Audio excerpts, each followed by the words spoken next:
उत्तराखंड में बिगड़ती कानून व्यवस्था और भूतपूर्व कर्मचारियों की पेंशन में हो रही कटौती को लेकर वरिष्ठ नागरिकों में रोष बढ़ता जा रहा है। इन्हीं अहम मुद्दों पर चर्चा के लिए वरिष्ठ नागरिक जन कल्याण न्यास के तत्वाधान में बागेश्वर में जिला स्तरीय गोष्ठी आयोजित की गई। कार्यक्रम में बड़ी संख्या में बुजुर्गों ने भाग लिया और प्रदेश की वर्तमान परिस्थितियों पर गंभीर विचार विमर्श किया। इस दौरान मीडिया से बातचीत करते हुए बागेश्वर के प्रथम उद्यमी दलीप सिंह खेतवाल तथा पूर्व शिक्षक एवं प्रधानाचार्य बाला दत्त तिवारी ने राज्य की कानून व्यवस्था पर चिंता जताई। वक्ताओं ने कहा कि प्रदेश में लगातार बढ़ रहे अपराधों से आम नागरिक खुद को असुरक्षित महसूस कर रहा है। साथ ही जीवन भर सेवा देने वाले सेवानिवृत्त कर्मचारियों की पेंशन में कटौती कर सरकार बुजुर्गों के सम्मान और सुरक्षा से समझौता कर रही है। उन्होंने सरकार से मांग की कि कानून व्यवस्था को मजबूत किया जाए, पेंशन कटौती के निर्णय पर पुनर्विचार किया जाए और वरिष्ठ नागरिकों को उनका अधिकार और सम्मान सुनिश्चित किया जाए। गोष्ठी के माध्यम से बुजुर्गों ने एकजुटता का संदेश दिया और स्पष्ट चेतावनी दी कि यदि उनकी मांगों पर ध्यान नहीं दिया गया तो वे आंदोलन का रास्ता अपनाने से पीछे नहीं हटेंगे।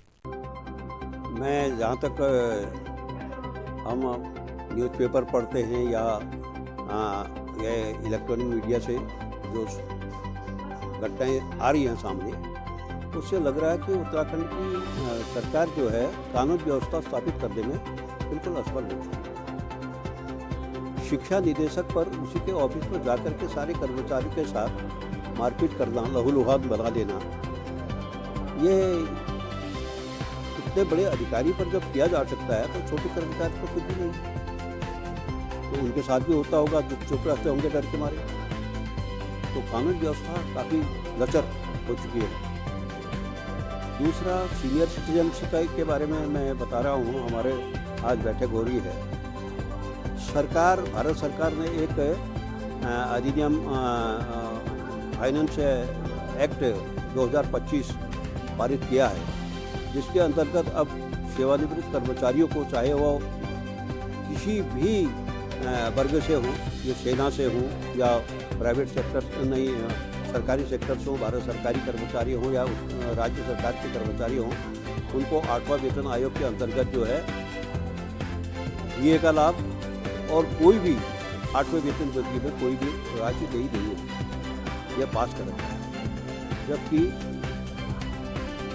आज तक कभी भी ऐसा नहीं हुआ कि जो लाभ सेवारत कर्मचारी को मिलते थे वो सेवानिवृत्त कर्मचारी को भी मिला करते थे। तो सरकार इस प्रकार से अब बुजुर्गों को, क्योंकि ये बुजुर्ग हैं और सबसे ज़्यादा ज़रूरत दवा, पानी, इलाज वगैरह के लिए इसी उम्र में उनको ज़रूरत पड़ती है, और इसी उम्र में उनको इस प्रकार से अगर प्रसारित किया जाएगा तो ये बहुत सोचनीय विषय है। तो भाई ऐसा ना, जो सरकार क्राइम में सरकारी क्राइम की है भाई, वो तो सरकार क्राइम की सरकार है, वो कोई अच्छा काम करिए।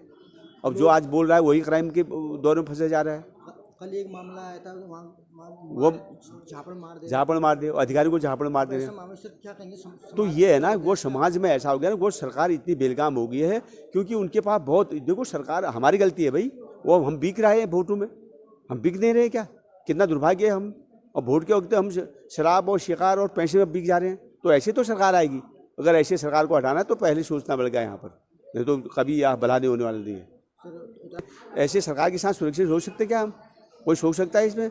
न महिला सुरक्षित है, न बच्चा सुरक्षित, न अधिकारी सुरक्षित, न कर्मचारी सुरक्षित है, न आम आदमी सुरक्षित है। कैसे सुरक्षित रख सकते हैं इसमें? और अब वो क्या करते हैं कि उनके पास खर्चा बचाने के लिए, विधायक को देने के लिए, विधायकों को पालने के लिए, मंत्री को पालने के लिए, सरकार को बचाने के लिए, जो हमारे पेंशनर है ये, उन पेंशनरों की जो DA मिलता था आज तक, जैसे बढ़ती थी, वो नहीं बढ़ेगा करें।